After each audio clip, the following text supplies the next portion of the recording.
رمشا اور ماریا کے درمیان اب اس بات کو لے کر کے منصوبے بننے لگے کہ وہ خالد کے ساتھ کہاں جائے گی، کیسے جائے گی اور وہ لوگ کہاں جا کر کے نکاح کریں گے۔ اور اگر یہ سچویشن بن جاتی ہے، ظاہری بات ہے کہ ماریا گھر سے بھاگے گی اور ادھر سے خالد بھی غائب ہو جائے گا،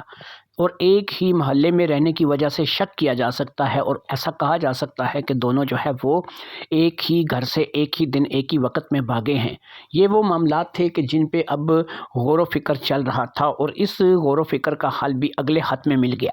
خالد کی طرف سے اگلا خط جو ملا تھا اس میں خالد نے بتایا تھا کہ وہ کچھ عرصے کے لیے کسی دوسرے شہر جا رہا ہے، اور اس نے اپنے والدین کو اس بات کے لیے آمادہ کیا ہے کہ اسے وہاں پر کوئی ملازمت مل رہی ہے، اور وہ اس ملازمت کے سلسلے میں اپنے ایک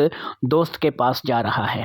اس کا دوست جو کہ دوسرے شہر میں رہتا تھا اور وہاں پر کام کرتا تھا، اس کے پاس ظاہری بات ہے کہ اب خالد جانے کا ارادہ رکھتا تھا، اور اس کا کام تھا کہ وہ وہاں پر چلا جائے گا۔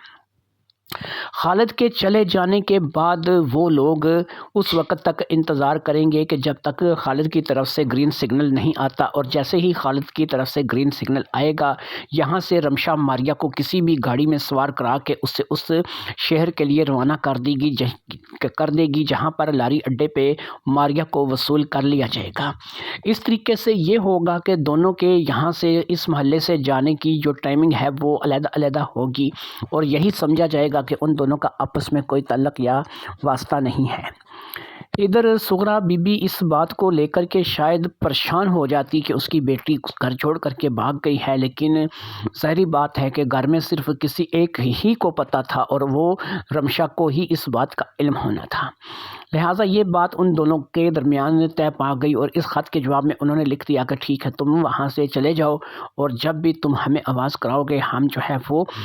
اس بات کے لیے تیار رہیں گی۔ اب آواز کرانے کا ذریعہ ظاہری بات ہے کہ فون ہی ہونا چاہیے تھا، لیکن یہاں پر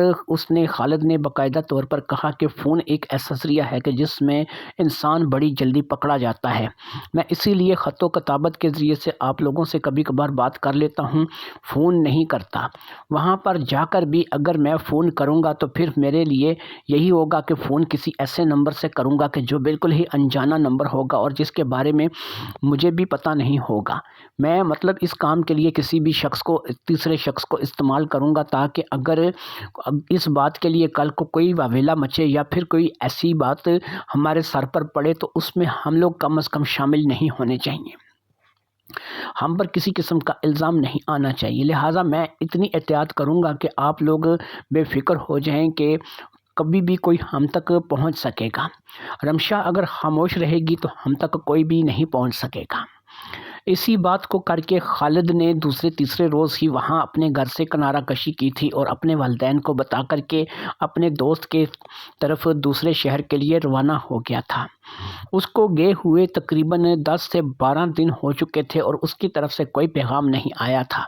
اس نے باقاعدہ اس بات کے لیے پہلے ہی دونوں بہنوں کو سمجھا دیا تھا کہ وہ وہاں جا کر کے ایک دم سے کوئی پیغام نہیں بھیجے گا، کوشش کرے گا کہ اتنا وقفہ پڑے کہ ان دونوں معاملات کو ایک ساتھ جوڑا نہ جا سکے۔ ماریا ابھی بچی تھی، وہ اتنی زیادہ بڑی نہیں تھی، 18 سال کی عمر تھی، اور 18 سال کی عمر میں ناتجربے کاری تھی کہ کوٹ کوٹ کر کے بری ہوئی تھی۔ وہ بھی رمشا کی طرح انتہائی خوبصورت تھی، اور وہ رمشا ہی کی طرح نکلتا ہوا قد اور اچھے متناسب جسم کی مالک تھی۔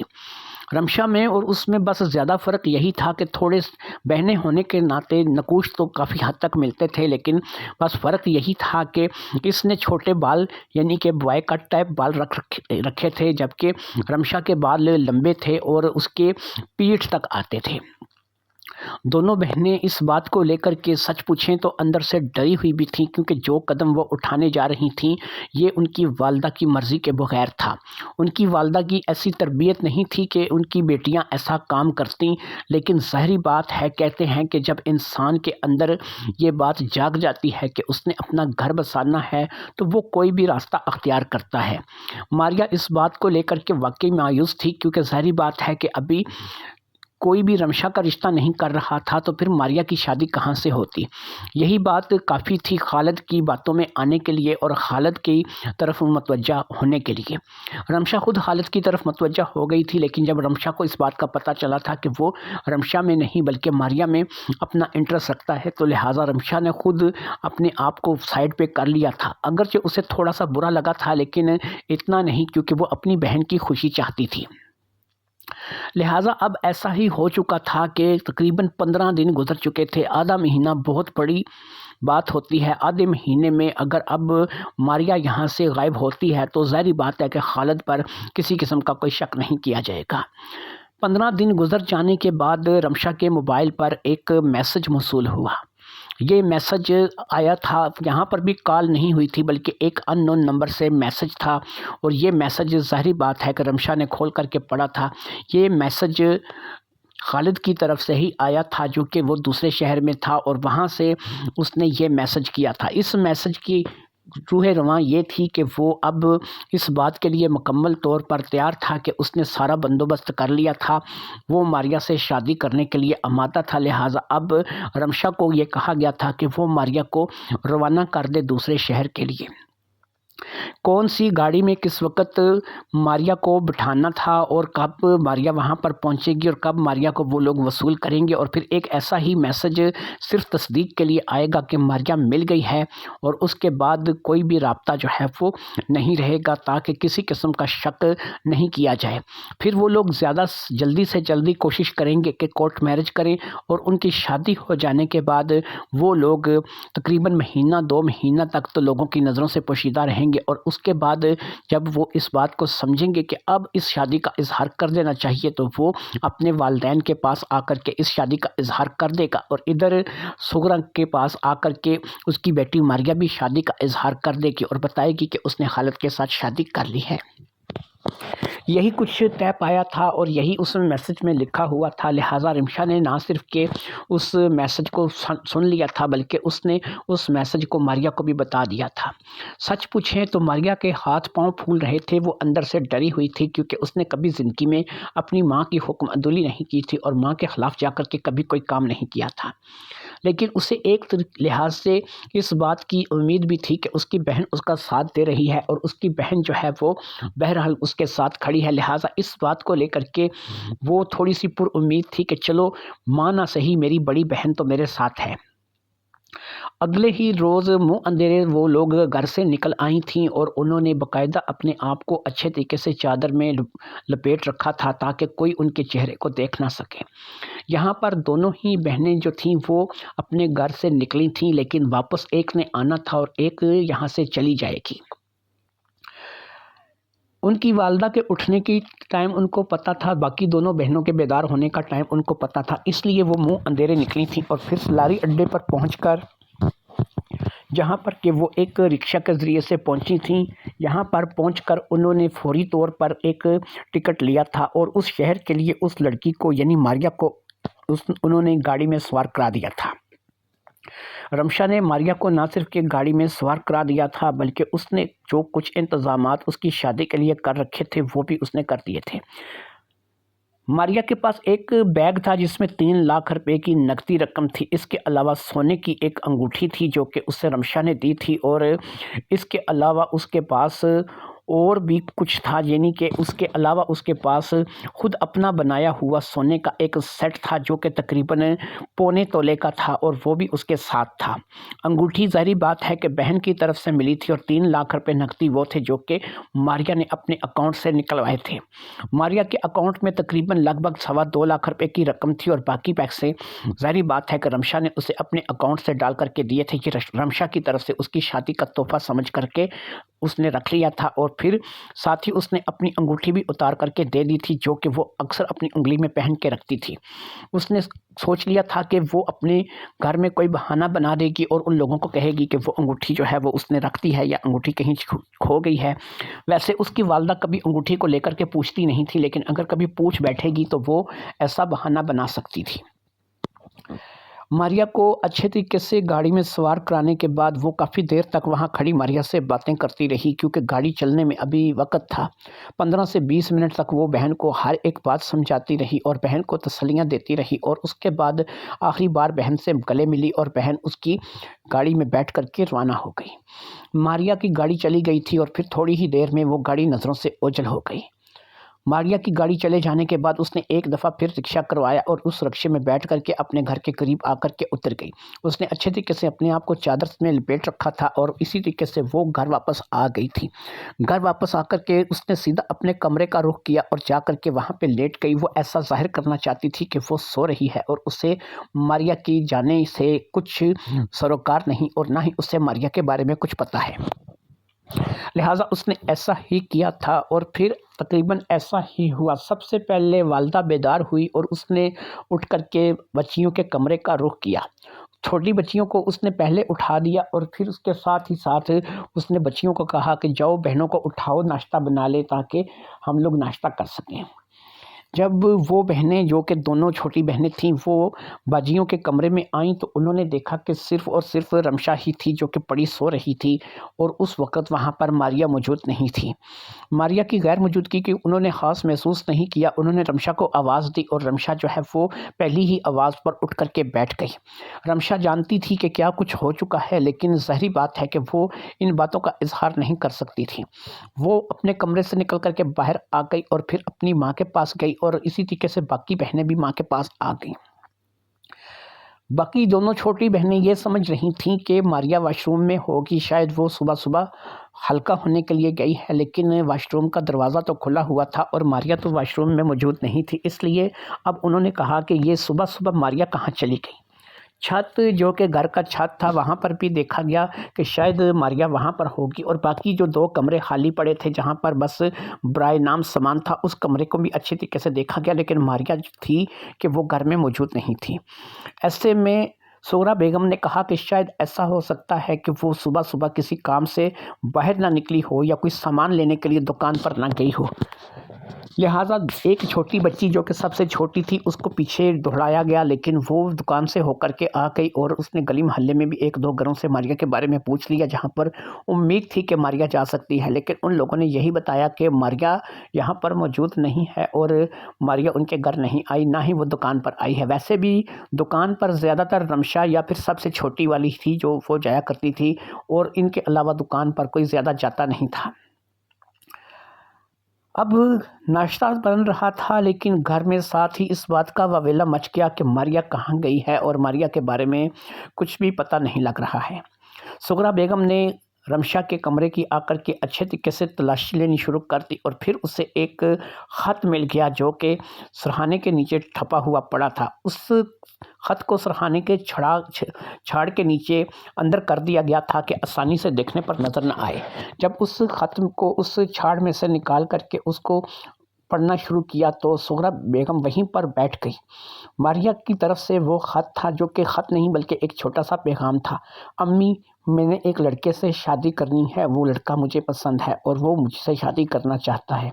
لیکن اس کے گھر والے ہمارے گھر آ کر کے رشتہ مانگنے کے لیے آمادہ نہیں ہیں، اس لیے ہم لوگوں نے یہ فیصلہ کیا ہے کہ ہم لوگ اپنا گھر خود بسائیں گے۔ مجھے امید ہے کہ آپ مجھے معاف کر دیں گی، میں اس لڑکے کے ساتھ شادی کرنے جا رہی ہوں، بہت جلد میں آپ کے پاس آ جاؤں گی اور آپ میرا انتظار کیجیے گا، بس آپ اتنا دیکھیے گا کہ میں اپنی مرضی سے شادی کرنے جا رہی ہوں۔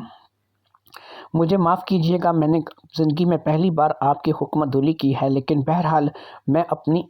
اب مجبور ہوں، کیونکہ ظاہری بات ہے کہ رمشا باجی کی شادی اگر نہیں ہو رہی پھر میری کہاں سے ہوگی۔ مجھے معاف کر دیجیے گا، میں اس لڑکے کے ساتھ محبت کرنے لگی ہوں اور میں اس کے ساتھ شادی کرنے جا رہی ہوں۔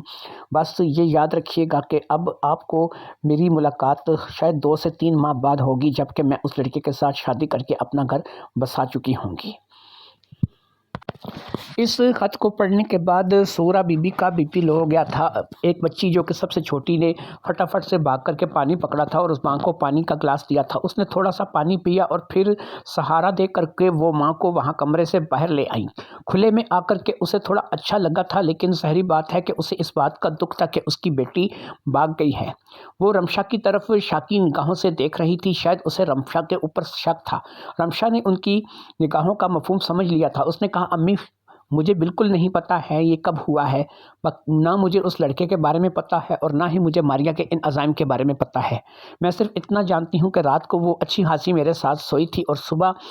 وہ میرے ساتھ موجود نہیں تھی۔ مجھے بھی تو نہیں پتا تھا، میں تو چپ چاپ کمرے سے باہر نکل آئی تھی۔ میں نے یہی سمجھا تھا کہ وہ غسل خانہ واش روم میں ہوگی، لیکن وہ غسل خانہ واش روم میں نہیں تھی، وہ تو گھر سے بھاگ چکی تھی۔ مجھے اتنا ہی پتا ہے جتنا آپ لوگوں کو پتا ہے، اس لیے آپ مجھے ایسی نگاہوں سے مت دیکھیے۔ خیر اب ناشتہ کیا ہونا تھا، ناشتہ بن تو چکا تھا لیکن کسی کا بھی ناشتہ کرنے کا من نہیں کر رہا تھا۔ بہت ہی کم بھوک کے چلتے کسی نے تھوڑا بہت سحر مار کیا اور پھر سب لوگ ایک جگہ پر اکٹھے ہو گئے۔ سغرا بیگم کہنے لگی کہ یہ کیسے ہو سکتا ہے، ماریا سے تو مجھے اس بات کی کوئی امید نہیں تھی کہ ماریا اس قسم کا اقدام کرے گی۔ پھر ابھی اس بچی کی عمر ہی کیا ہے، 18-19 سال کی تو ہے۔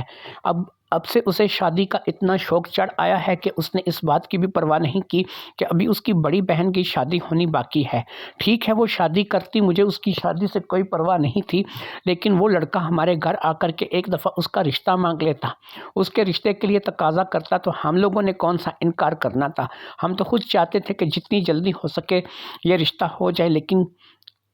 کوئی نہ کوئی رشتہ ملے تو صحیح، ماریا کے لیے ملے، رمشا کے لیے ملے یا پھر باقی دونوں کے لیے ملے، کسی کے لیے ملے صحیح، لیکن باقی دونوں تو چلو ابھی چھوٹی ہیں، تم دونوں کا تو ہو سکتا تھا۔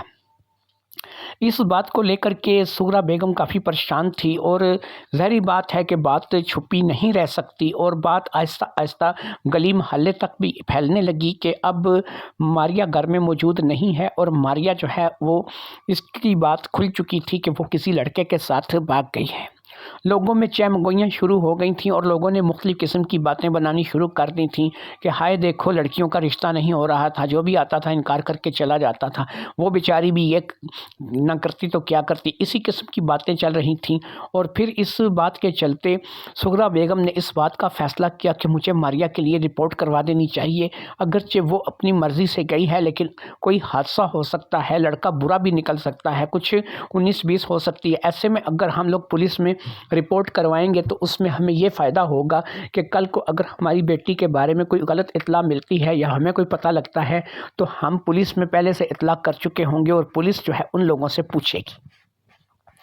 رمشا اس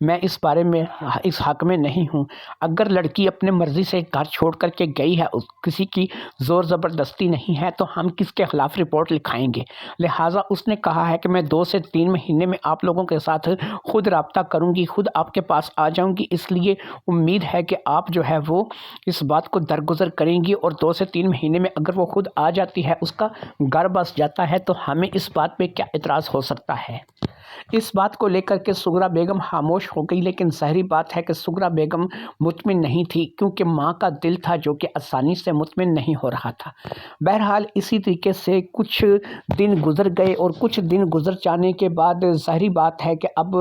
زخم جو تھا وہ تھوڑا تھوڑا بھرنے لگا تھا۔ کافی دن گزر گئے تھے اور رمشا کو بھی اپنی بہن کی یاد ستا رہی تھی، اسے بھی اس چیز کا احساس تھا کہ وہ ایک 18-19 سال کی نوجوان لڑکی ہے جو کہ ایک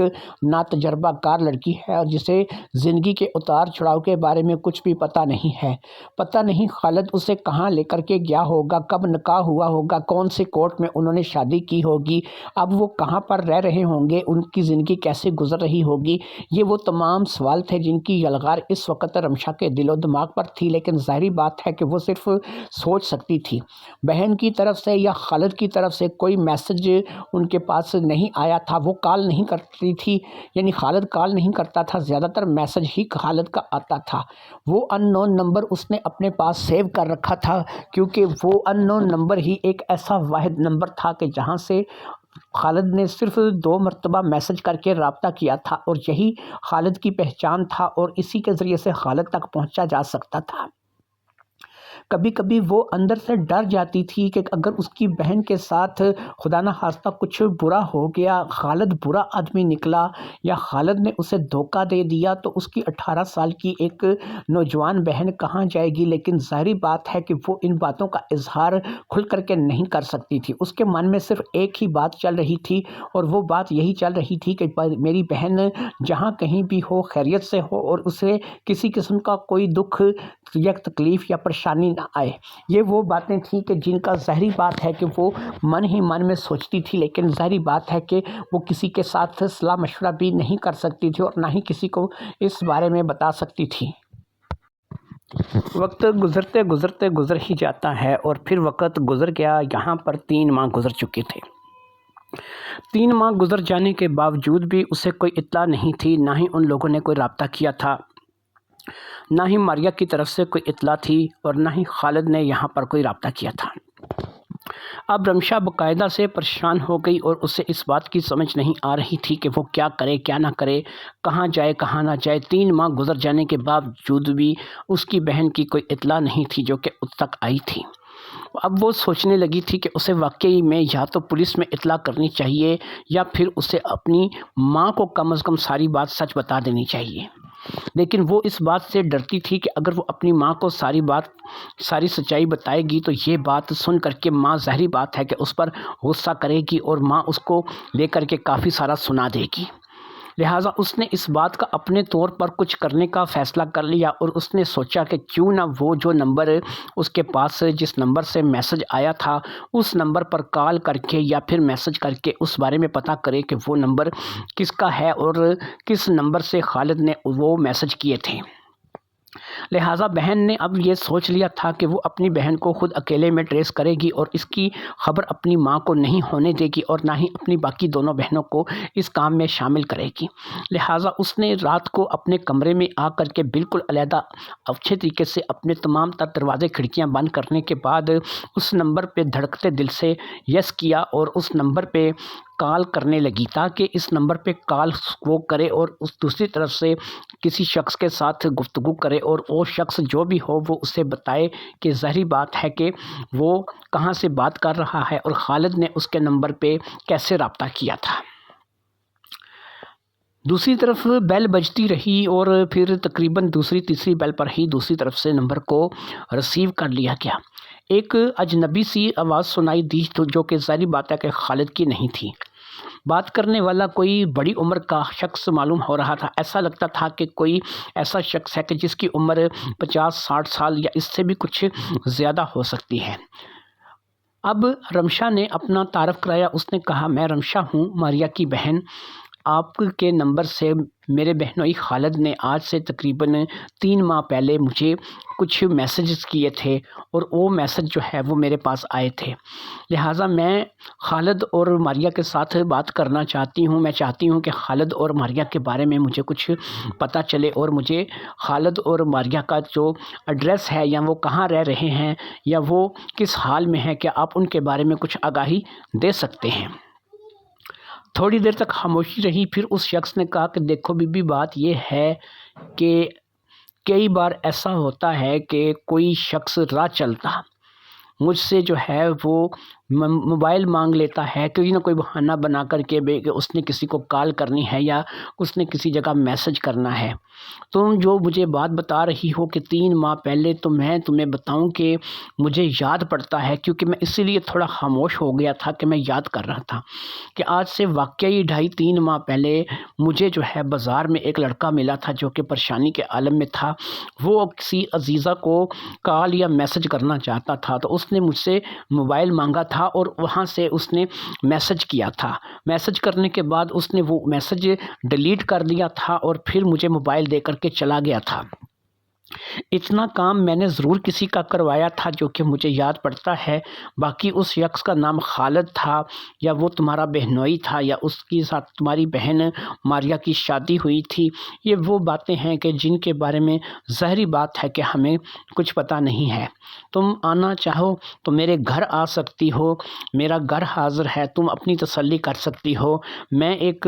ریٹائر آدمی ہوں اور اپنے محکمے سے ریٹائر ہوں۔ اپنے بیوی بچوں کے ساتھ، اپنے پوتوں کے ساتھ، اپنی پوتیوں کے ساتھ ایک گھر میں رہ رہا ہوں، اور میرے پاس کوئی بھی اور جو ہے وہ اجنبی نہیں ہے۔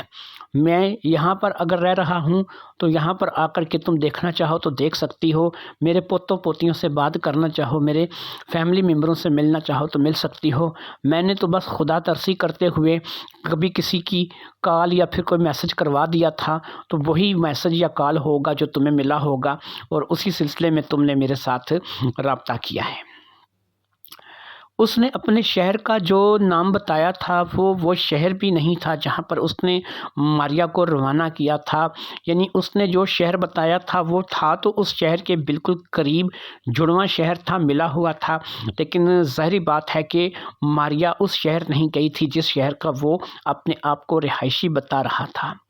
رمشا نے بہرحال اس کا نمبر اور اس کے ساتھ ساتھ اس کا ایڈریس اچھے طریقے سے نوٹ کر لیا تھا، کیونکہ اگر کبھی رمشا کو اپنی بہن کی تلاش کے لیے نکلنا پڑے تو وہ اس شخص کے گھر میں جا کر کے پورے طور پر اپنی تسلی کرے گی۔ رمشا کے دل میں ایک انجانا سا خوف تھا جو کہ اب بیٹھ گیا تھا۔ اسے بہن کی گمشدگی کھلنے لگی تھی۔ بہن نے کہا تھا کہ 2.5-3 مہینے میں وہ ہر حال میں اس کے ساتھ رابطہ کرے گی، بلکہ رابطہ کیا کرے گی، وہ واپس آ جائے گی۔ لیکن نہ تو بہن واپس آ رہی تھی اور نہ ہی اسے اس کے بہنوئی خالد کا پتہ چل رہا تھا، اور پھر وہ تو اپنی طرف سے خالد کو بہنوئی مانے بیٹھی تھی۔ پتہ نہیں خالد نے اس کے ساتھ شادی کی بھی تھی یا نہیں۔ پھر ماریا اگر وہاں پر گئی تھی تو ماریا کن لوگوں کو ملی تھی؟ کیا خالد کے ساتھ اس کی ملاقات ہوئی تھی؟ اللہ نہ کرے کہ وہ کسی غلط ہاتھ میں پڑ گئی ہو یا اس کو کسی غلط آدمی کے ہاتھے چڑھ جائے۔ پتہ نہیں اس 3 ماہ میں ماریا کے ساتھ کیا ہوا ہوگا۔ یہی سب کچھ سوچ کر کے اب رمشا کے ہاتھ پاؤں پھولنے لگے تھے، اور اس نے فیصلہ کر لیا تھا کہ وہ ماں سے اس بارے میں بات کرے گی۔ لہٰذا اب اس نے اس بات کو سوچ لیا تھا کہ اسے چاہے مار کھانی پڑے یا بے عزتی برداشت کرنی پڑے، وہ ماں کو اس بات کو لے کر کے ساری بات بتائے گی اور خالد کے بارے میں ساری بات کرے گی۔ خالد کا گھر بھی کیونکہ اسی محلے میں تھا، لہٰذا سغرا بی بی کو اگر یہ بات پتہ چل جاتی تو یہ لوگ پولیس کے پاس جا سکتے تھے، اور اسی طریقے سے خالد کے گھر بھی جا کر کے خالد کا پتہ کروا سکتے تھے، اور خالد تک پہنچنے کا کوئی نہ کوئی راستہ ان کو مل جاتا۔ اس نے سوچ لیا تھا کہ وہ کل صبح ہوتے ہی ماں کو اس بات کے بارے میں بتائے گی اور ماں سے اس بارے میں دل کھول کر کے بات کرے گی، چاہے اسے کچھ بھی سننا پڑے یا ڈانٹ کھانی پڑے یا پھر اس کے علاوہ اسے مار بھی کھانی پڑے، تو اس نے اپنے آپ کو ذہنی طور پر ان تمام باتوں کے لیے تیار کر لیا تھا۔ جب وہ اس لیول پر پہنچ گئی تو اس نے ایک اطمینان کا سانس لیا، اور پھر وہ رات اس نے ایسے گزاری کہ جیسے کہ اس کا سوتے جاگتے کا سسٹم تھا۔ ایسے لگ رہا تھا کہ جیسے وہ سوتے جاگتے میں رات گزار رہی ہے، نہ تو اسے نیند آ رہی تھی اور نہ ہی اسے سکون آ رہا تھا۔ اگلے روز صبح جب وہ اٹھی تو وہ اس بات کے لیے ذہنی طور پر تیار تھی کہ وہ آج اپنی ماں سے اس بارے میں بات کرے گی۔ اس سے پہلے کہ وہ اس بارے میں کوئی فیصلہ کرتی یا اپنی ماں کو اس بارے میں آگاہی دیتی، اس نے موبائل پر ایک نیا میسج دیکھا جو کہ ایک بالکل ہی علیحدہ سے نمبر سے آیا تھا۔ یہ نمبر کس کا تھا اسے نہیں پتا تھا۔ اس نے اس میسج کو اوپن کیا، جیسے ہی اس نے اس میسج کو اوپن کیا تو اس سے پتہ چل گیا کہ خالد کی طرف سے بھیجا گیا میسج ہے۔ اس نے خالد کی طرف سے بھیجے گئے میسج کا سب سے پہلے تو اسکرین شاٹ لے لیا کہ اگر کل کو اسے ڈیلیٹ بھی کر دیا جائے یا پھر کسی طریقے سے یہ ڈیلیٹ ہو جائے تو تب بھی اس کے پاس ریکارڈ موجود ہونا چاہیے۔ اس نے اس میسج کو اب پڑھنا شروع کیا۔ یہ میسج خالد کی طرف سے آیا تھا کیونکہ اسے ایسا لگ رہا تھا، کیونکہ رائٹنگ تقریباً سیم ہی تھی، لیکن جب اس نے اس میسج کو پڑھنا شروع کیا تو یہاں پر اسے پتہ چلا کہ یہ خالد کی طرف سے نہیں بلکہ کسی وسیم نامی لڑکے کی طرف سے بھیجا گیا میسج تھا، اور وسیم نے رمشا کو فوری طور پر دوسرے شہر میں بلایا تھا جہاں پر وہ اس کی بہن ماریا کو اس کے حوالے کرنا چاہتا تھا۔ ماریا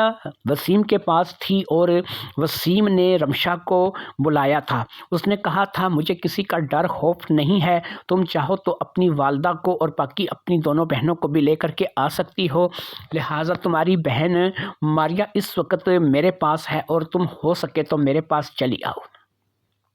اس میسج کو پڑھ کر کے ظاہری بات ہے کہ اسے ایک چیز کا دھچکا لگا تھا کہ وہ کسی